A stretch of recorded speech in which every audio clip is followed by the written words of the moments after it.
Bismillahirrahmanirrahim. Assalamualaikum warahmatullahi wabarakatuh. Halo teman-teman semua. Pada kesempatan kali ini, kami dari kelompok 11 Pendidikan Biologi A 2020 Universitas Pendidikan Indonesia akan menjabarkan mengenai materi yaitu perkembangan pendidikan Indonesia tahun 1945 hingga Orde Baru. Anggota kelompok kami terdiri atas yang pertama yaitu Cika Putri Angelina, kemudian Christian Hadi Pratama Simbolon, Naziha Faragaitsa, dan Zia Nazalia Aini Syifa. Pada video kali ini, materi yang akan dibahas ada 4 materi. Yang pertama yaitu Pendidikan Nasional Indonesia masa Proklamasi RIS tahun 1945 sampai 1950. Yang kedua yaitu Perkembangan Pendidikan Indonesia masa Demokrasi Liberal tahun 1950 hingga 1959. Yang ketiga, Perkembangan Pendidikan Indonesia Merdeka Demokrasi Terpimpin pada tahun 1959 hingga 1965. Dan yang terakhir yaitu Perkembangan Pendidikan Nasional Indonesia Merdeka zaman perkembangan Orde Baru. Pendidikan Nasional Indonesia tahun 1945 sampai 1950. Proklamasi kemerdekaan pada tanggal 17 Agustus 1945 menimbulkan hidup baru dalam segala bidang kehidupan bangsa Indonesia, termasuk di bidang pendidikan. Sesudah proklamasi kemerdekaan, pemerintah merasakan perlunya mengubah suatu sistem pendidikan yang sesuai dengan tuntutan kehidupan baru.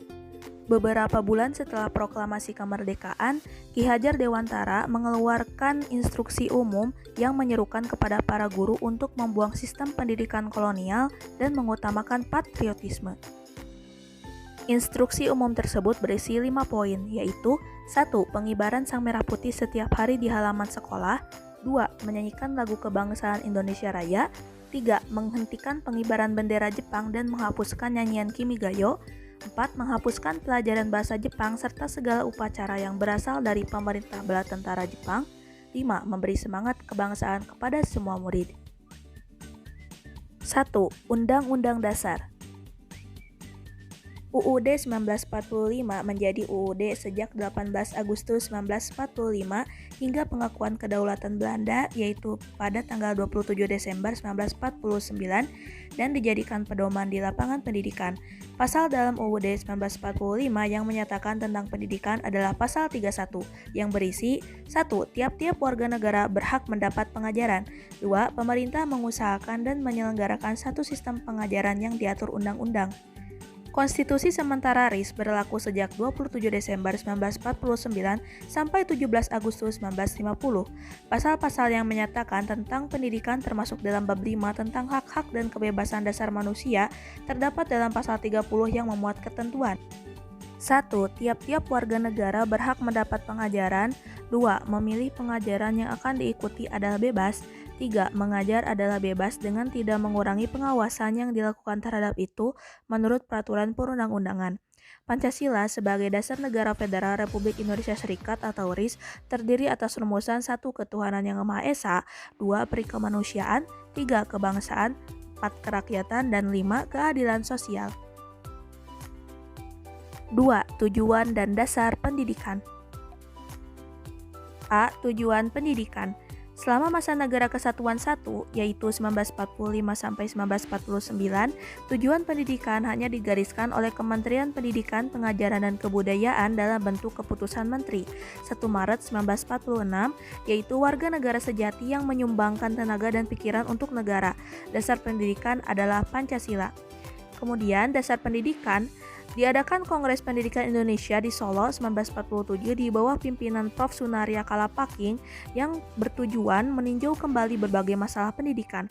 Usaha panitia pembentukan rencana Undang-Undang Pokok Pendidikan dan Pengajaran tahun 1948 serta Kongres Pendidikan di Yogyakarta 1949 melahirkan Undang-Undang Nomor 4 tahun 1950 tentang dasar-dasar pendidikan dan pengajaran di sekolah untuk seluruh Indonesia yang diundangkan 4 April 1950.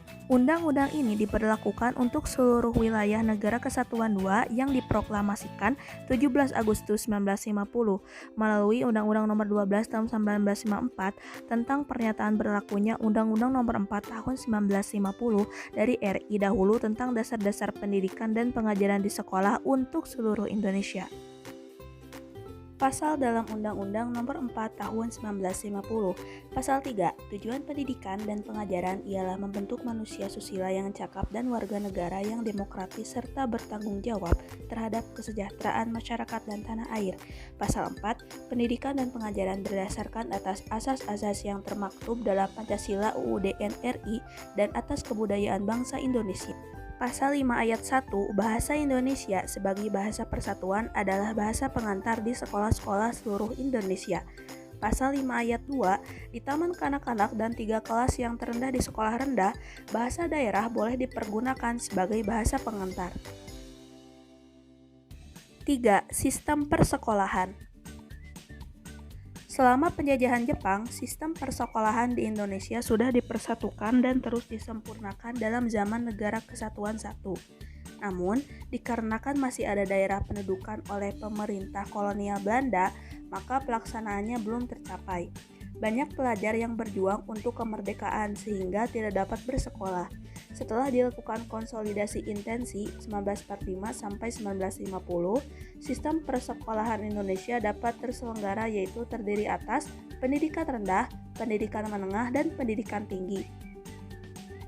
Ini adalah tabel sistem persekolahan Indonesia tahun 1945 sampai 1950, terdiri atas pendidikan tinggi, pendidikan menengah, dan pendidikan rendah. 4. Penyelenggaraan pendidikan. Pada tanggal 29 Desember 1945, Badan Pekerja Komite Nasional Indonesia Pusat atau BPKNIP mengajukan 10 hal yang perlu diusahakan oleh Kementerian Pendidikan, Pengajaran, dan Kebudayaan untuk mengadakan pembaharuan pendidikan dan pengajaran. 1. Untuk menyusun masyarakat baru perlu adanya pembaharuan pedoman pendidikan dan pengajaran. Paham haruslah kesusilaan dan rasa perikemanusiaan tinggi.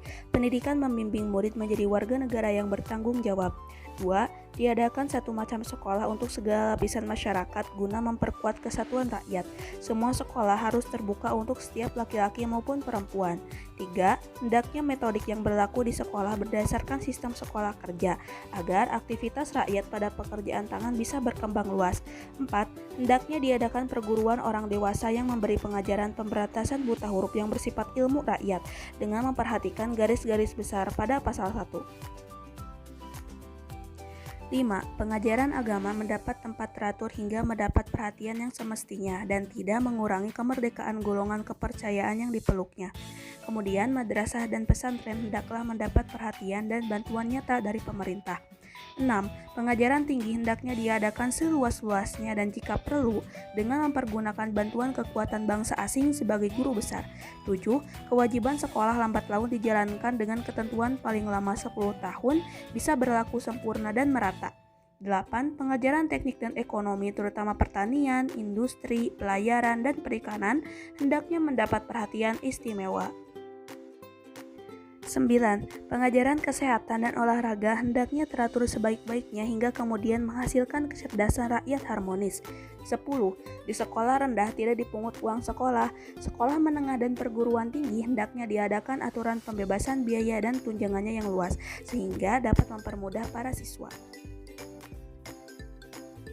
Berdasarkan usul BPKNIP, Menteri Pendidikan, Pengajaran, dan Kebudayaan, Menteri Suwandi, menetapkan 10 dasar pendidikan dan pengajaran di RI yang ditetapkan 1 Maret 1946. 10 dasar pendidikan dan pengajaran RI. 1. Perasaan bakti kepada Tuhan Yang Maha Esa. 2. Perasaan cinta kepada alam. 3. Perasaan cinta kepada negara. 4. Perasaan cinta dan hormat kepada ibu dan bapak. 5. Perasaan cinta kepada bangsa dan kebudayaan. 6. Perasaan berhak dan wajib ikut memajukan negara menurut pembawaan dan kekuatannya. 7. Keyakinan bahwa orang menjadi sebagian yang tak terpisahkan dari keluarga dan masyarakat. 8. Keyakinan bahwa orang hidup dalam masyarakat harus tunduk pada tata tertib.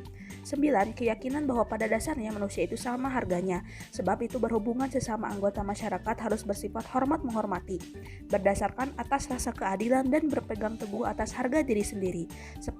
Keyakinan bahwa negara memerlukan warga negara yang rajin bekerja, tahu pada kewajibannya, jujur dalam pikiran dan tindakannya. 5. Pendidikan masyarakat. Pada tanggal 1 Januari 1946, terbentuklah Bagian Pendidikan Masyarakat pada Kementerian Pendidikan, Pengajaran, dan Kebudayaan sebagai akibat dari mosi S. Sarkoro yang ditujukan kepada BPKNIP. Tujuannya adalah mendesak pemerintah agar memberi perhatian lebih banyak pada pendidikan masyarakat dan kemudian diterima. Tugas BPKNIP adalah 1. Memberantas buta huruf, 2. Menyelenggarakan kursus pengetahuan umum, 3. Mengembangkan perpustakaan rakyat. Tujuan pendidikan masyarakat adalah membangun masyarakat adil dan makmur berdasarkan Pancasila yang akan diraih dengan menggunakan 2 cara, yakni metode belajar seperti ceramah dan tanya jawab, diskusi, partisipasi aktif, dan orientasi pada masalah, serta metode kerja yang dilaksanakan secara massal dan integral di suatu desa. Metode bekerja yang akan digunakan adalah metode Pancamarga. Tujuan metode Pancamarga tadi adalah 1. Melestarikan dasar-dasar pengertian untuk membangun masyarakat dengan melaksanakan pendidikan dasar untuk masyarakat. 2. Membentuk kadar-kadar pendidikan untuk membangun masyarakat dengan melaksanakan pendidikan kadar masyarakat. 3. Menyediakan dan menyebarkan bacaan dengan mengadakan perpustakaan atau taman pustaka masyarakat. 4. Memfungsionalkan golongan pemuda dengan melaksanakan pendidikan taruna karya.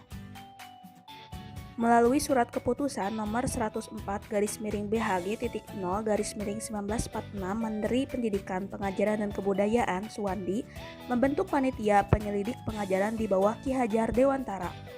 Tugas panitia penyelidik pengajaran tersebut adalah 1. Merencanakan susunan baru dari tiap-tiap macam sekolah. 2. Menetapkan bahan-bahan pengajaran dengan menimbang keperluan yang praktis dan jangan terlalu berat. 3. Menyiapkan rencana-rencana pelajaran untuk tiap-tiap sekolah dan tiap-tiap kelas, disertai dengan daftar dan keterangan yang lengkap. Pada zaman tersebut, pemerintah juga mengupayakan untuk mengatasi kekurangan gedung sekolah di Indonesia yang dilakukan dengan beberapa cara. Yang pertama, mendirikan gedung sekolah baru walaupun cara ini belum mencukupi kebutuhan gedung sekolah. Kedua, menyewa rumah rakyat untuk dijadikan gedung sekolah. 3. Mengadakan sistem mengajar 2 kali dalam sehari yang berarti bahwa satu gedung digunakan oleh 2 sekolah, yaitu sekolah pagi dan sekolah sore. Masyarakat pun membantu mendirikan gedung sekolah dan muncul organisasi Persatuan Orang Tua Murid dengan Guru atau POMG yang berhasil menyumbangkan gedung sekolah sebanyak 6.878 buah gedung sampai tahun 1954. 6. Pendidikan tinggi. Terdapat beberapa pendidikan tinggi yang diselenggarakan pada tahun 1945 sampai 1950, yaitu 1. IKA Daigaku di Jakarta dilanjutkan menjadi Sekolah Tinggi Kedokteran.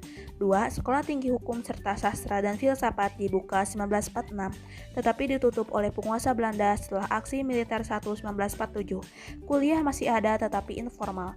3. Perguruan Tinggi Kedokteran dan Kedokteran Gigi. Keduanya didirikan di Malang 1946, tetapi setelah aksi militer 1 dipindahkan ke Klaten. 4. Sekolah Tinggi Kedokteran Hewan didirikan oleh Kementerian Kemakmuran di Bogor 1947, dipindahkan ke Klaten. 5. Sekolah Tinggi Teknik didirikan oleh Kementerian Pendidikan, Pengajaran, dan Kebudayaan di Bandung pada tahun 1946, kemudian dipindahkan ke Yogyakarta. 6. Yogyakarta memiliki 5 jenis perguruan tinggi, yaitu 1. Akademi Politik, 2. Akademi Polisi, 3. Balai Perguruan Tinggi Gadjah Mada, 4. Sekolah Tinggi Islam Indonesia, dan 5. Universitas Gadjah Mada. 7. Solo dan Klaten memiliki 4 jenis PT, yaitu yang pertama 2 Sekolah Tabib Tinggi atau PT Kedokteran 2 dan Kedokteran 1, 3. Sekolah Tinggi Farmasi, 4. Sekolah Tinggi Pertanian. 8. Setelah pengakuan kedaulatan 1949, Sekolah Tinggi Teknik, Sekolah Tabib Tinggi, Sekolah Tinggi Pertanian, dan Akademi Politik masuk ke UGM. Sedangkan Akademi Polisi dipindahkan ke Jakarta dengan nama Perguruan Tinggi Ilmu Kepolisian atau PTIK. 9. Tahun 1946, didirikan Universitas Darurat yang terdiri atas 5 fakultas, yaitu Kedokteran, Hukum, Sastra dan Filsafat, Pertanian di Jakarta, dan Teknik di Bandung. Pemerintah Belanda secara resmi mengganti namanya menjadi Universiteit van Indonesia 1947. Juga diperluas lagi. Pada awal tahun 1950, Balai Perguruan Tinggi RI mengganti namanya menjadi Universitas Indonesia pada tahun 1954. 7. Penyelesaian bekas pelajar pejuang bersenjata. Selama masa perjuangan mempertahankan keberadaan RI pada tahun 1945 sampai 1949, banyak pelajar dan mahasiswa yang berhenti belajar dan menjadi tentara pelajar. Setelah penyerahan kedaulatan, mereka diberi kesempatan untuk memilih 3 alternatif, yaitu yang pertama, meneruskan karir di dalam angkatan bersenjata, kedua, melanjutkan studi, atau 3, kembali ke masyarakat dengan mencari penghidupan sebagai warga masyarakat biasa. Kementerian Pendidikan, Pengajaran dan Kebudayaan dan Kementerian Pembangunan dan Pemuda mengadakan pengumuman bersama tentang sekolah peralihan bagi pelajar pejuang pada tahun 10 Maret 1948. Isi pengumuman tersebut yaitu mereka akan membuka sekolah-sekolah peralihan di Yogyakarta, Surabaya, Magelang, dan Madiun. Sekolah-sekolah peralihan yang akan diadakan yaitu 1. Sekolah Menengah Umum Bagian Pertama atau SMP Peralihan, 2. Sekolah Menengah Umum Bagian Atas atau SMA Peralihan, 3. Sekolah Guru Laki-Laki atau SGL Peralihan. Kemudian pemerintah mendirikan Kantor Urusan Demobilisasi Pelajar atau KUDP yang bertugas mengurusi penyaluran pelajar pejuang yang akan meneruskan studi kembali. 8. Kurikulum pendidikan. Salah satu hasil dari panitia penyelidik pengajaran yang berkaitan dengan kurikulum menetapkan bahwa setiap rencana pelajaran atau kurikulum pada setiap jenjang pendidikan sekolah hendaknya meningkatkan kesadaran dan bermasyarakat, pendidikan jasmani dan watak. Kurikulum SR 1947 yang membedakan 3 macam struktur program yaitu pertama, sekolah rakyat yang mempergunakan pengantar bahasa daerah pada kelas yang lebih rendah, 2. Sekolah rakyat yang menggunakan pengantar bahasa Indonesia sejak kelas 1 dan 3. Sekolah rakyat yang diselenggarakan sore hari oleh karena keadaan terbatas, yaitu terbatas sampai kelas 4, sedangkan kelas 5 dan 6 harus pagi. Kurikulum Sekolah Rakyat 1947 terdiri dari 16 mata pelajaran, yaitu Bahasa Indonesia, Bahasa Daerah, Berhitung, Ilmu Alam, Ilmu Ayat, Ilmu Bumi, Sejarah, Menggambar, Menulis, Seni Suara, Pekerjaan Tangan, Gerak Badan, Kebersihan dan Kesehatan, Didikan Budi Pekerti, dan Pendidikan Agama. 9 kelompok mata pelajaran kurikulum SMP 1947. Yang pertama, kelompok bahasa yaitu Indonesia, Inggris, dan daerah. Kedua, kelompok ilmu pasti yaitu berhitung, aljabar, dan ilmu ukur. Ketiga, kelompok pengetahuan alam yaitu ilmu alam, kimia, dan ilmu hayat. Keempat, kelompok pengetahuan sosial yaitu ilmu bumi dan sejarah. Kelima, kelompok pelajaran ekonomi yaitu hitung, dagang, dan pengetahuan dagang. Keenam, kelompok pelajaran ekspresi yaitu seni suara, menggambar, dan pekerjaan tangan. Ketujuh, pendidikan jasmani. Kedelapan, budi pekerti. Dan kesembilan, agama.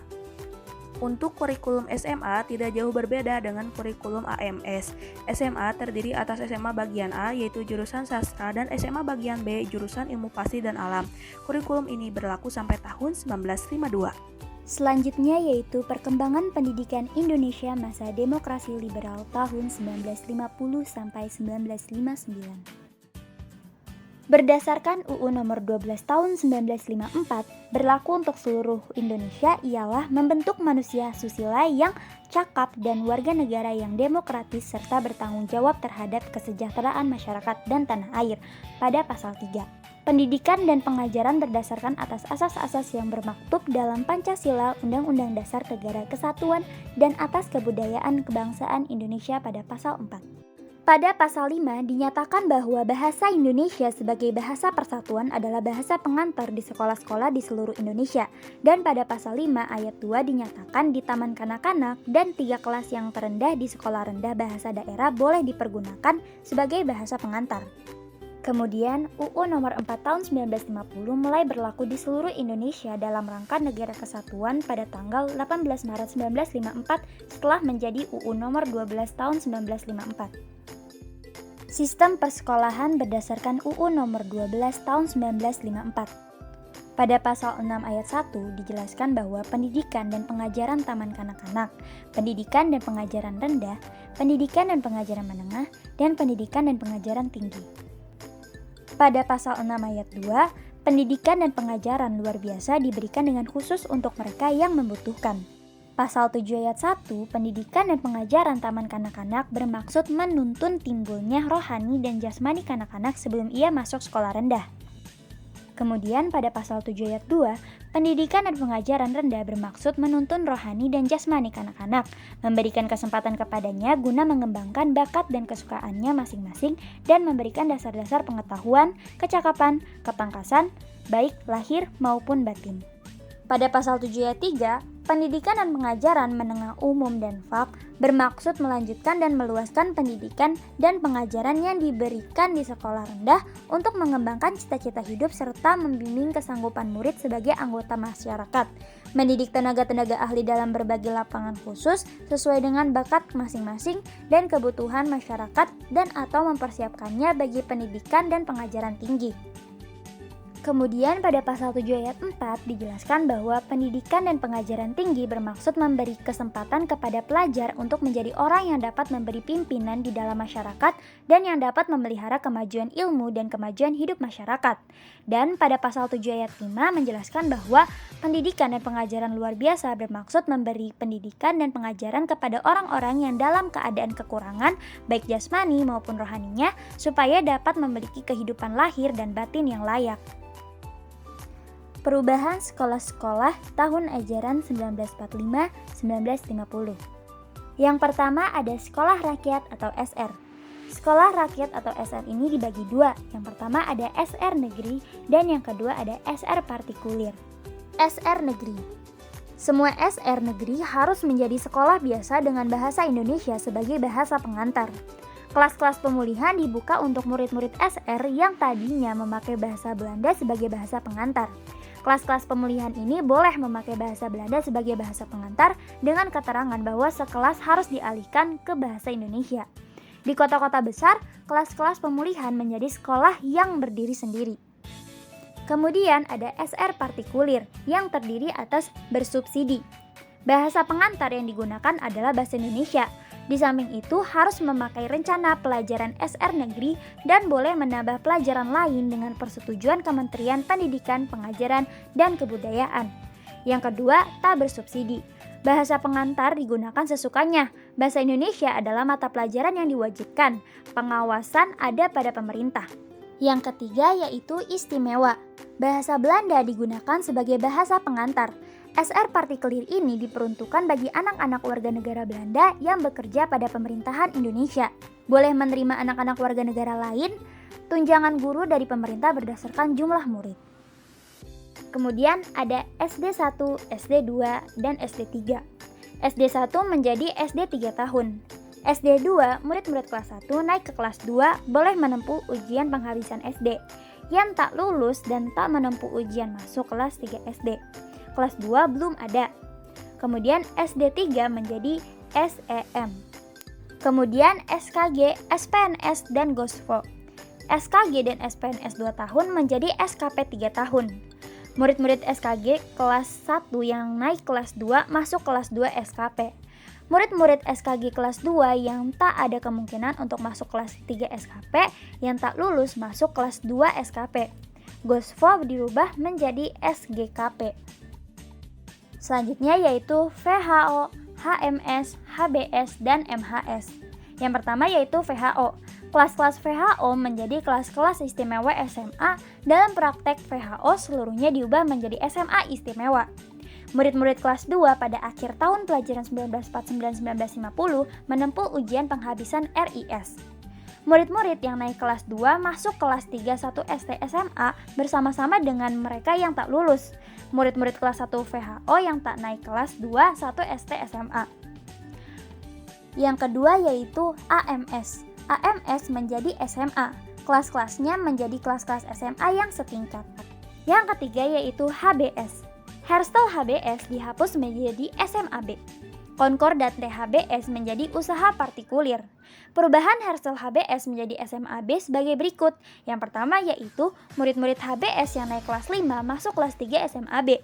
Murid-murid yang naik kelas 4 harus kelas 2 dengan ujian ilmu pasti, alam, dan kimia. Kemudian ditambah keterangan bahwa ujian pemeriksaan ini dapat dilakukan sesudah dicoba 3 bulan di kelas 2. Dan yang keempat, MHS. MHS ini diubah menjadi SEM. Kelas 4 MHS menjadi kelas 2 SEM. Kelas 5 MHS menjadi kelas 3 SEM. SM atau MS. Yang pertama yaitu SMP negeri. SMP 4 tahun diubah menjadi 3 tahun. Murid-murid kelas 4 yang lulus masuk kelas 2 di SMA. Murid-murid kelas 5 yang tidak lulus kembali ke kelas 3 SMP. Murid-murid kelas 3 menempuh ujian penghabisan SMP 3 tahun dan sesudahnya masuk kelas 1 SMA. Yang tak lulus tetap di kelas 3 SMP 3 tahun. Murid-murid kelas 3 yang naik kelas 4 di daerah-daerah yang digabungkan kepada RI sesudah April 1950 diusahakan masuk kelas 1 SMA dengan percobaan. Kalau terbukti tidak mungkin dikembalikan ke kelas 3 SMP. MS partikulir. MS 4 tahun menjadi SMP 3 tahun. Perubahan sesuai dengan perubahan terhadap SMP 4 tahun ditambah dengan pergantian bahasa pengantar. Yang kedua yaitu SMP atau MS partikulir. Baik yang bersubsidi maupun yang tidak mengikuti peraturan yang biasa berlaku untuk sekolah-sekolah rakyat. OUUO, NS, dan KS. OUUO 2 tahun dimasukkan ke dalam SGB dengan keterangan murid-murid kelas 2 yang masuk ke praktek 10% dipilih ke SGB kelas 3. Yang naik kelas 2 masuk SGB kelas 2, yang tak naik masuk SGB kelas 1. NS 2 tahun dasar SM 2 tahun menjadi SGB. Kelas 2 yang lulus ke praktek yang tak lulus masuk SGB kelas 4. Kelas 1 yang naik kelas masuk SGB kelas 4, yang tak naik masuk SGB kelas 3. NIWKS menjadi SGA. SPTK, ST, dan MTS. SPTK menjadi SPTK biasa yang ditambah pelajaran ilmu pasti. ST menjadi ST, hanya persesuaian bahasa dan rencana pembelajaran. MTS menjadi STM dengan catatan yang pertama yaitu STM federal yang 4 tahun dijadikan 3 tahun. STM RI yang 3 tahun mungkin akan dikembalikan ke 4 tahun. Penyelenggaraan pendidikan. Dalam PP nomor 65 tahun 1951 dijelaskan yang pertama yaitu tugas dan kewajiban Kementerian Pendidikan, Pengajaran dan Kebudayaan untuk mendirikan dan menyelenggarakan sekolah-sekolah rendah kecuali sekolah rakyat latihan. Yang kedua yaitu tugas Kementerian Pendidikan, Pengajaran dan Kebudayaan untuk memberikan subsidi kepada sekolah-sekolah rendah partikulir.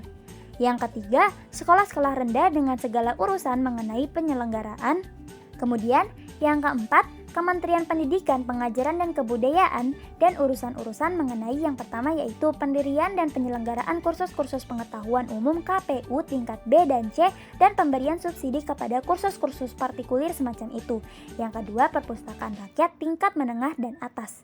Yang ketiga yaitu pendiri dan penyelenggaraan kursus-kursus pengajaran kewajiban belajar KPKP-KB. Selanjutnya yaitu tugas menjadi penghubung antara pemerintah dan gerakan pemuda. Dan yang terakhir, tugas untuk memimpin dan memajukan kesenian daerah. Pada bagian ini, kita akan membahas tentang perkembangan pendidikan Indonesia Merdeka pada tahun 1959 sampai dengan tahun 1965.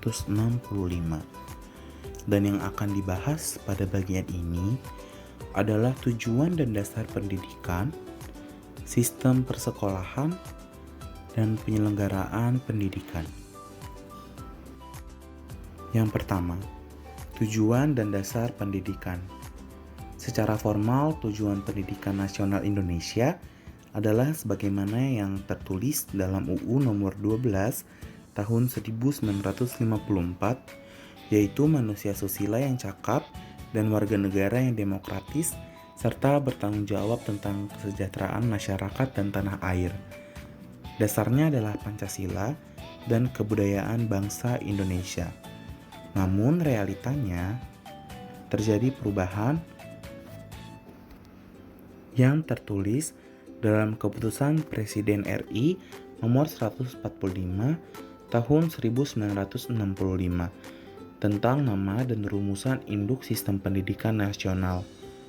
Ditetapkan bahwa tujuan pendidikan nasional, baik yang diselenggarakan pemerintah maupun oleh pihak swasta, dari pendidikan prasekolah sampai dengan pendidikan tinggi, adalah untuk melahirkan warga negara sosialis yang bertanggung jawab atas terselenggaranya masyarakat sosialis Indonesia, adil dan makmur, baik secara spiritual maupun material yang berjiwa Pancasila.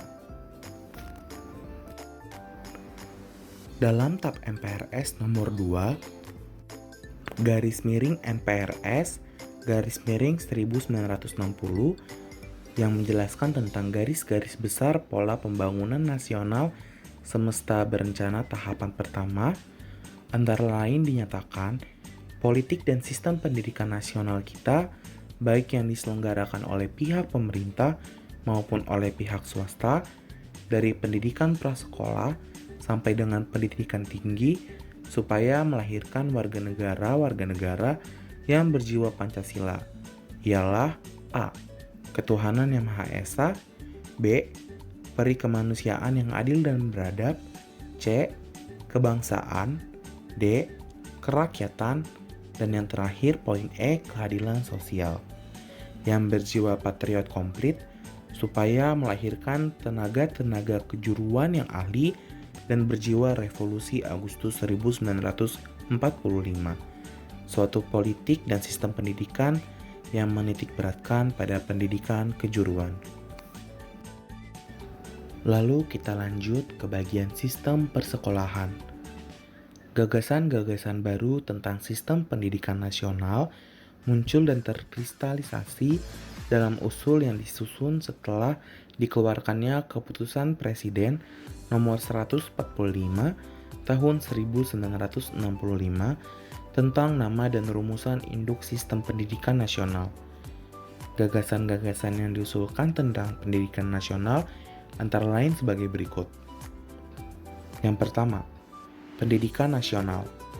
Pendidikan nasional adalah pendidikan bangsa, yaitu pendidikan yang mempertimbangkan dan membangun suatu bangsa supaya dalam berdiri sendiri atas tanggung jawab sendiri dapat menyelesaikan revolusinya di dalam dan di luar. Selanjutnya, pendidikan nasional Indonesia.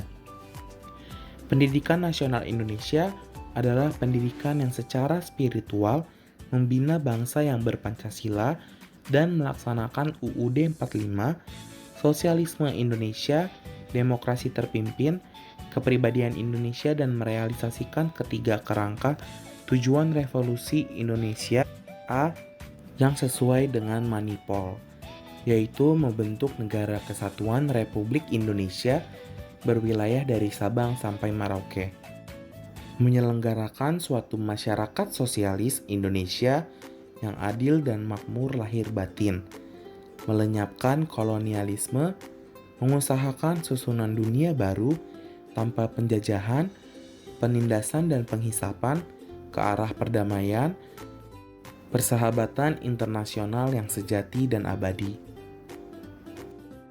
Lalu, sistem pendidikan. Berikut merupakan unsur-unsur sistem pendidikan yang baik. Unsur-unsur ini dipandang dan diterangkan dalam hubungan-hubungannya sehingga membentuk suatu keseluruhan yang utuh. Tujuan pendidikan menurut asas-asas yang terletak dalam dasar-dasar pendidikan. Tujuan pendidikan menurut norma-norma moral diwujudkan dalam prinsip-prinsip pendidikan dan dikonkretisir dalam pokok-pokok pendidikan. Pokok-pokok pendidikan dilaksanakan menurut politik pendidikan dalam struktur perguruan. Sistem persekolahan yang lengkap disusun menurut prinsip-prinsip pendidikan. Metode pendidikan disesuaikan dengan jiwa dan bentuk kurikulum. Berdasarkan pemikiran tersebut di atas, maka diusulkan konsep struktur persekolahan yang terdiri atas taman kanak-kanak, sekolah dasar, sekolah menengah pertama, sekolah menengah atas, dan universitas. Lalu pembahasan yang terakhir pada bagian ini yaitu bentuk-bentuk penyelenggaraan pendidikan pada masa demokrasi terpimpin. Yang pertama ada Sabta Usaha Tama.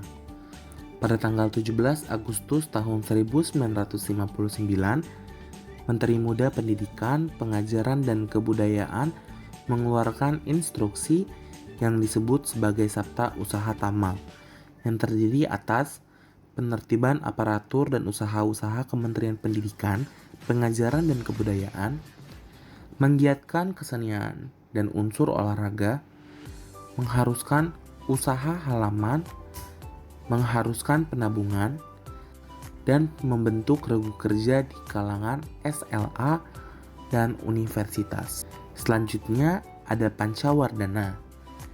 Menteri Pendidikan, Pengajaran dan Kebudayaan menetapkan Pancawardhana atau 5 pokok perkembangan yang terdiri atas yang pertama, perkembangan cinta bangsa dan tanah air, moral, nasional, internasional, keagamaan, perkembangan inteligensi, perkembangan emosional artistik atau rasa keharuan dan keindahan lahir batin, perkembangan keperigelan atau kerajinan tangan, dan yang terakhir perkembangan jasmani. Selanjutnya ada POMG atau Panitia Pembantu Pemeliharaan Sekolah dan Perkumpulan Orang Tua Murid dan Guru-guru. Sesuai dengan keputusan Menteri Pendidikan, Pengajaran, dan Kebudayaan nomor 58438 Kabupaten Jakarta tanggal 6 Desember 1954 tentang Panitia Pembantu Pemeliharaan Sekolah antara lain menetapkan guru mewujudkan dan memelihara hubungan erat antara orang tua murid dan sekolah. Bagi tiap-tiap sekolah dibentuk suatu panitia pembantu pemeliharaan sekolah, terdiri atas beberapa orang tua murid yang bertugas membantu memelihara sekolah, sehingga sekolah itu dapat hidup subur dan lebih sanggup memenuhi tugasnya sebagai tempat pembentuk manusia susila yang cakap dan warga negara yang demokratis, serta bertanggung jawab tentang kesejahteraan masyarakat dan pendidikan nasional dan tanah air. Nah, untuk mencapai tujuan tersebut, panitia berusaha mengadakan pertemuan-pertemuan antara lain orang tua atau wali murid dan guru-guru guna membicarakan hal-hal yang berkaitan dengan sekolah. Selanjutnya ada pendidikan masyarakat. Berdasarkan surat keputusan Menteri PP dan K, Jabatan Pendidikan Masyarakat memiliki tugas sebagai berikut. Yang pertama, merencanakan, memimpin, menggiatkan, dan mengawasi pemberantasan buta huruf. Merencanakan, memimpin, menggiatkan, dan mengawasi kursus. Lalu mengusahakan buku-buku untuk mengisi perpustakaan rakyat, serta buku-buku dan majalah untuk memelihara dan memperdalam kecakapan membaca dan menulis, dan banyak hal lainnya lagi. Selanjutnya ada perguruan tinggi. UU nomor 22 tahun 1961 tentang perguruan tinggi ditetapkan yang diundangkan di Jakarta pada tanggal 14 Desember tahun 1961 antara lain sebagai hal-hal berikut. Perguruan tinggi adalah lembaga ilmiah yang mempunyai tugas menyelenggarakan pendidikan dan pengajaran di atas perguruan tingkat menengah dan yang memberikan pendidikan dan pengajaran berdasarkan kebudayaan, kebangsaan Indonesia dan dengan cara ilmiah. Lalu, penyelenggaraan perguruan tinggi dilakukan oleh pemerintah dan juga badan hukum swasta. Berdasarkan keputusan Menteri Perguruan Tinggi dan Ilmu Pengetahuan nomor 62 tahun 1963 tentang penghapusan pembayaran uang kuliah pada perguruan tinggi negeri ditetapkan terhitung mulai tahun pelajaran 1963 sampai tahun 1964. Selanjutnya yang terakhir, kita akan membahas tentang kurikulum dari setiap tingkatan pendidikan. Yang pertama, kurikulum sekolah dasar atau kurikulum SD. Kurikulum sekolah dasar pada tahun 1964 terdiri dari 5 kelompok bidang studi atau wardana yang mencakup mata-mata pelajaran tertentu. Adapun kurikulum SD pada tahun 1964 sebagai berikut. Yang pertama, wardana perkembangan moral, mencakup tentang pendidikan kemasyarakatan, yaitu gabungan dari sejarah, ilmu bumi dan kewarganegaraan, dan agama serta budi pekerti. Yang kedua, Wardana Perkembangan Kecerdasan yang mencakup tentang bahasa Indonesia, berhitung, dan pengetahuan ilmiah.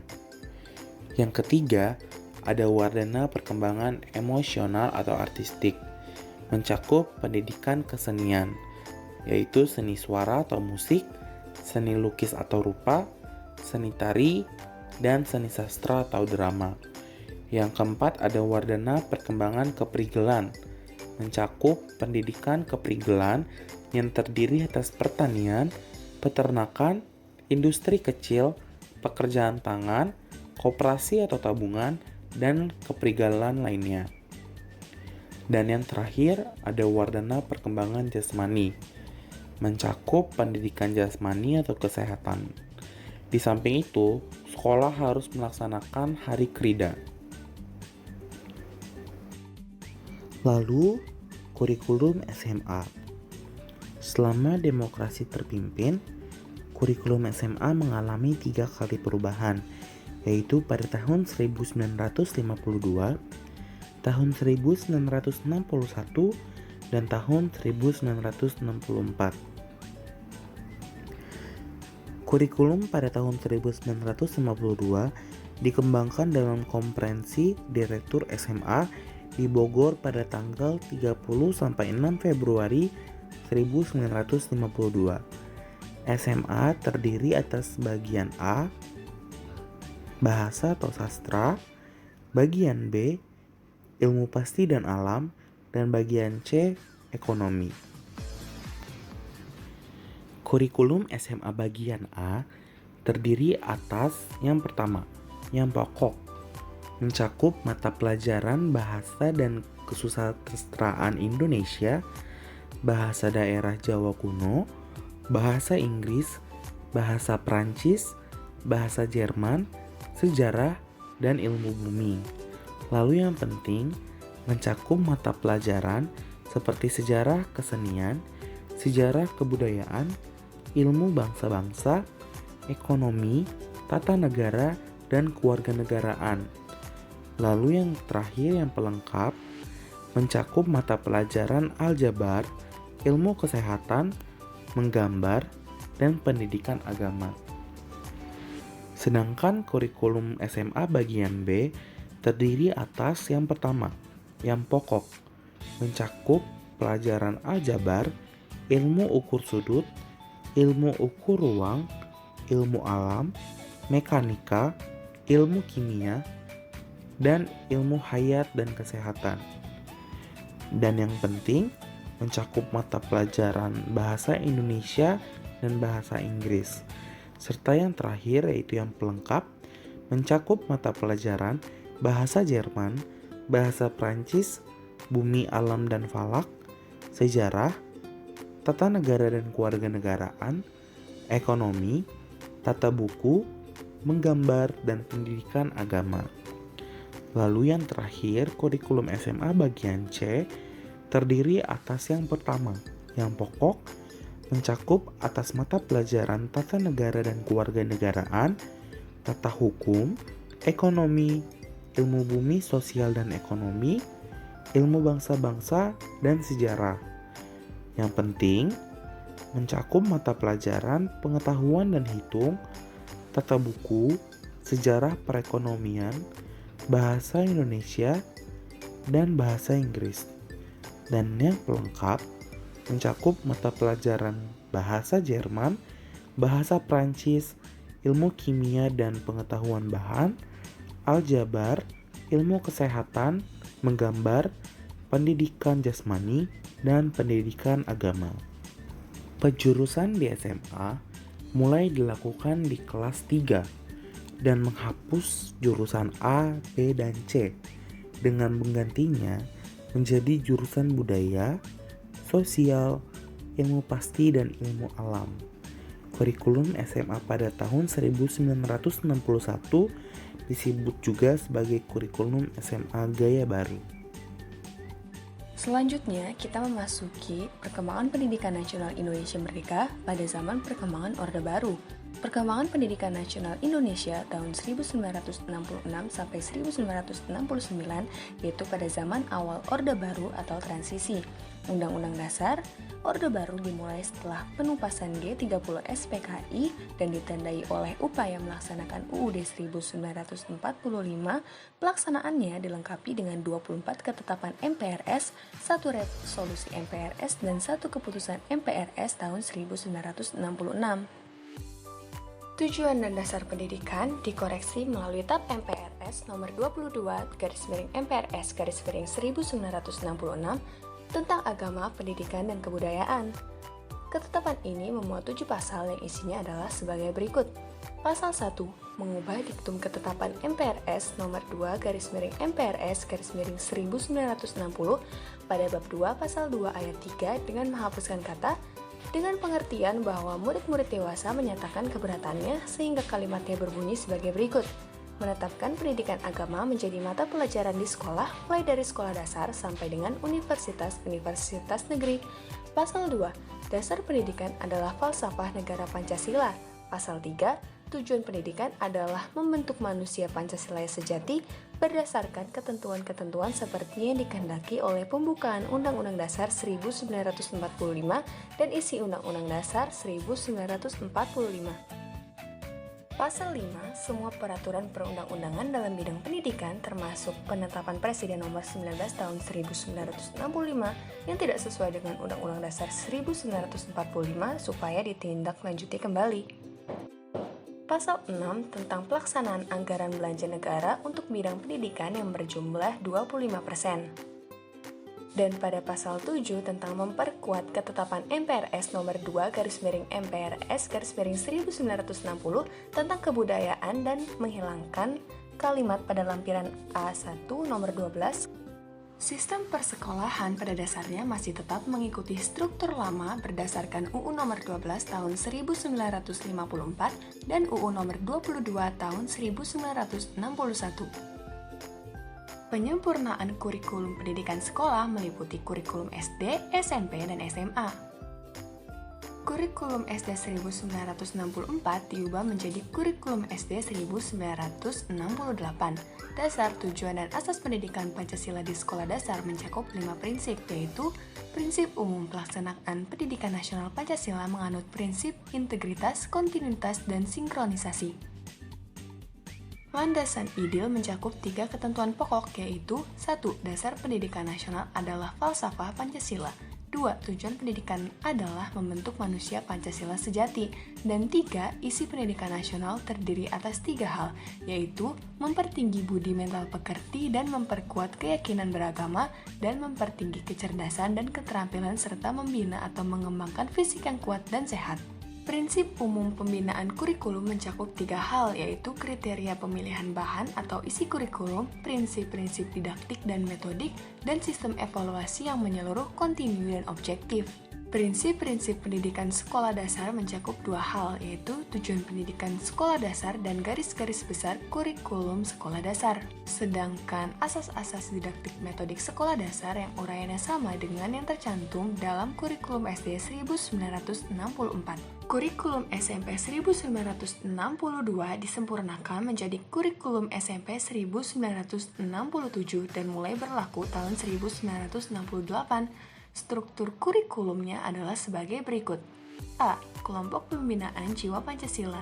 Pada kelompok ini, mata pelajaran yang berfungsi membina dan mempertinggi moral Pancasila, Undang-Undang Dasar 1945, serta membina jasmani yang sehat dan kuat. Adapun mata pelajarannya adalah pendidikan agama, kewarganegaraan, bahasa Indonesia, dan olahraga. B. Kelompok pembinaan pengetahuan dasar. Kelompok mata pelajaran ini berfungsi mengembangkan akal pikiran untuk dapat menguasai dasar-dasar pengetahuan yang dapat dipergunakan untuk mengenal lingkungan dan hukum-hukum alam, serta meningkatkan kesejahteraan hidup. Mata pelajarannya antara lain bahasa Indonesia, bahasa daerah, bahasa Inggris, ilmu aljabar, ilmu ukur, ilmu hayat, ilmu bumi, sejarah, dan menggambar. C. Kelompok pembinaan kecakapan khusus. Kelompok mata pelajaran ini berfungsi membina keterampilan praktis yang berguna bagi siswa untuk bekal hidup di masyarakat. Mata pelajarannya yakni administrasi, kesenian, prakarya, dan pendidikan kesejahteraan keluarga. Pada kurikulum kurikulum SMA 1964 disempurnakan menjadi kurikulum SMA 1968. Menurut kurikulum tersebut, tujuan pendidikan SMA yaitu membentuk manusia Pancasila sejati berdasarkan ketentuan-ketentuan seperti yang dikehendaki oleh pembukaan dan isi UUD 1945. Kedua, mempersiapkan anak didik untuk memasuki perguruan tinggi dengan jalan dilengkapi dengan dasar-dasar umum kecakapan kejuruan dan pembinaan pengembangan fisik yang kuat dan sehat. Dan yang ketiga adalah memberikan dasar keahlian umum kepada anak didik.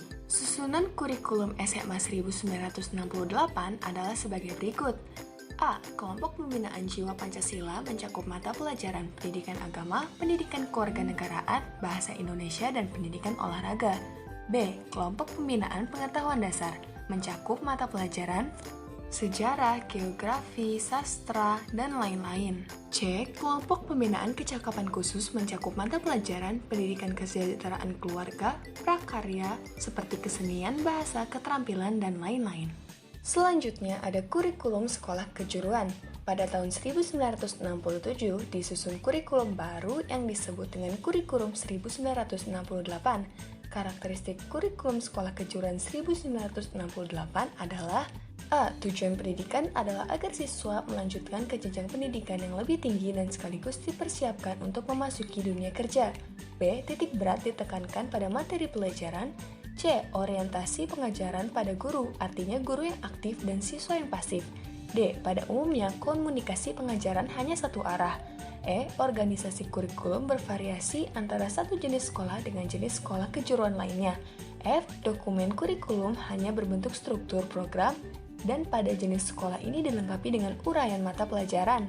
G. Teori dan praktek dilaksanakan secara terpisah dengan bobot praktek kejuruan berkisar antara 20% sampai 50% dari keseluruhan program pendidikan. Dan H. Kurikulum sekolah kejuruan menggunakan istilah jurusan. Selanjutnya, kita memasuki perkembangan pendidikan nasional Indonesia pada masa pembangunan jangka panjang 1. Yang pertama ada Undang-Undang Dasar. Pembangunan jangka panjang pertama mengacu pada 1. Tahap MPRS RI nomor 41 /MPRS /1968 tentang tugas pokok Kabinet Pembangunan. 2. Tahap MPR RI nomor 4 /MPR /1973 tentang GBHN yang dihasilkan di Sidang Umum MPR tahun 1973. Yang ketiga, Tahap MPR RI nomor 2 /MPR /1978 tentang GBHN yang dihasilkan di Sidang Umum MPR tahun 1978. 4. Tahap MPR RI nomor 4 /MPR /1983 tentang GBHN yang dihasilkan di Sidang Umum MPR tahun 1983. Dan yang kelima adalah Tahap MPR RI nomor 1 /MPR /1988 tentang GBHN yang dihasilkan di Sidang Umum MPR 1988. Tujuan dan dasar pendidikan didasarkan pada Tahap MPR RI nomor 4 /MPR /1973 yang antara lain menetapkan pendidikan pada hakikatnya adalah usaha sadar untuk mengembangkan kepribadian dan kemampuan di dalam sekolah dan di luar sekolah dan berlangsung seumur hidup. Pembangunan di bidang pendidikan didasarkan pada falsafah negara Pancasila dan diarahkan untuk membentuk manusia-manusia pembangunan yang berpancasila dan untuk membentuk manusia Indonesia yang sehat jasmani dan rohaninya, memiliki pengetahuan dan keterampilan, dan dapat mengembangkan kreativitas dan tanggung jawab. Yang kedua, Tahap MPR RI nomor 2 /MPR /1978 yang antara lain menetapkan 1. Pendidikan nasional berdasarkan atas Pancasila dan bertujuan untuk meningkatkan ketakwaan terhadap Tuhan Yang Maha Esa. 2. Dalam rangka melaksanakan pendidikan nasional, perlu diambil langkah-langkah yang memungkinkan untuk penghayatan dengan pengamalan Pancasila oleh seluruh masyarakat. 3. Pendidikan Pancasila termasuk pendidikan moral Pancasila dan unsur-unsur yang dapat meneruskan dan mengembangkan jiwa dan nilai-nilai 1945 kepada generasi muda. 3. Tahap MPR RI nomor 4 /MPR /1983 yang antara lain menetapkan 1. Pendidikan nasional berdasarkan Pancasila. 2. Dalam rangka melaksanakan pendidikan nasional perlu diperluas dan ditingkatkan usaha-usaha penghayatan dan pengamalan Pancasila oleh seluruh lapisan masyarakat. 3. Pendidikan Pancasila termasuk ke dalam pendidikan pelaksanaan pedoman penghayatan dan pengamalan Pancasila atau P4. Selanjutnya, dalam rangka meneruskan dan mengembangkan jiwa semangat dan nilai-nilai 1945 kepada generasi muda, maka di sekolah-sekolah baik negeri maupun swasta wajib diberikan pendidikan sejarah perjuangan bangsa, dan yang terakhir adalah pendidikan berlangsung selama seumur hidup.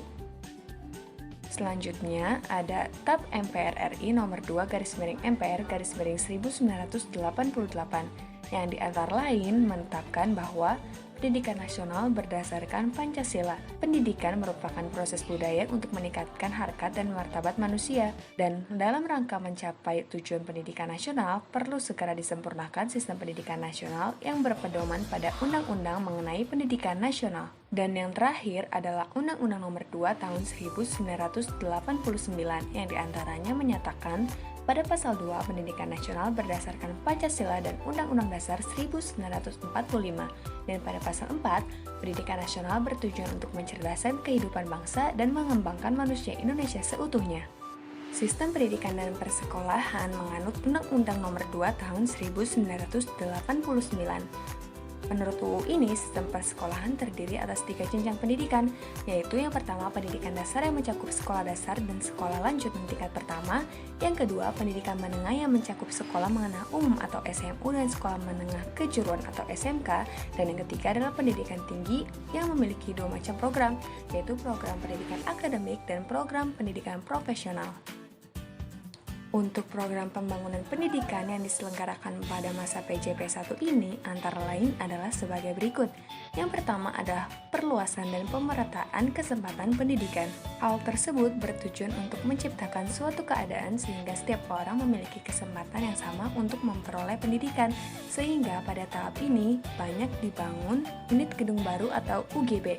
Pada masa Repelita 4, upaya perluasan dan pemerataan kesempatan pendidikan dititikberatkan pada perwujudan pelaksanaan kewajiban belajar atau KB sekolah dasar.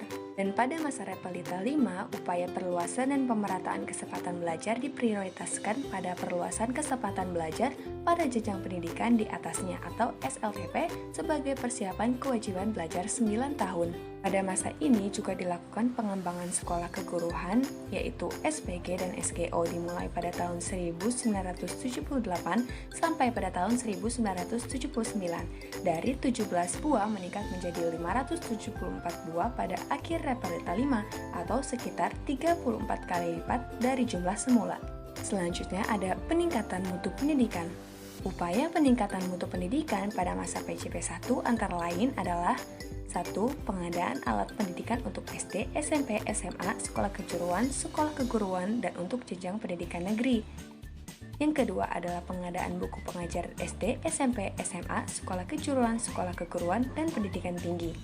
Yang ketiga, pengadaan dan peningkatan mutu tenaga pengajar yang meliputi pengangkatan guru dan penjaga sekolah dan penataran guru SD, pengangkatan dan penataran guru SMP dan SMA, pengangkatan dan penataran guru sekolah keguruan, pengangkatan dan peningkatan tenaga dosen. Dan yang keempat adalah pengubahan kurikulum. Pada masa PJP1 terjadi 3 kali perubahan kurikulum pendidikan sekolah, yaitu pada kurikulum 1968, kurikulum 1975, dan kurikulum 1984. Ciri utama kurikulum 1968 adalah organisasi kurikulumnya berorientasi pada bahan atau materi pengajaran. Sedangkan kurikulum 1975 dikembangkan dengan menggunakan prosedur pengembangan sistem instruksional atau PPSI yang selanjutnya dijabarkan ke dalam satuan pelajaran atau modul. Ciri utama kurikulum 1975 yaitu organisasi kurikulumnya berorientasi pada tujuan pendidikan, menekankan CBSA dan konsep belajar tuntas. Dalam pelaksanaannya, kurikulum 1975 ini hierarki tujuan pendidikan menjadi jelas, namun demikian kurikulum ini masih bersifat sentralistik. Sekian video dari kami, mohon maaf bila ada salah-salah kata ataupun kekurangan. Semoga video ini dapat bermanfaat untuk kita semua. Wassalamualaikum warahmatullahi wabarakatuh.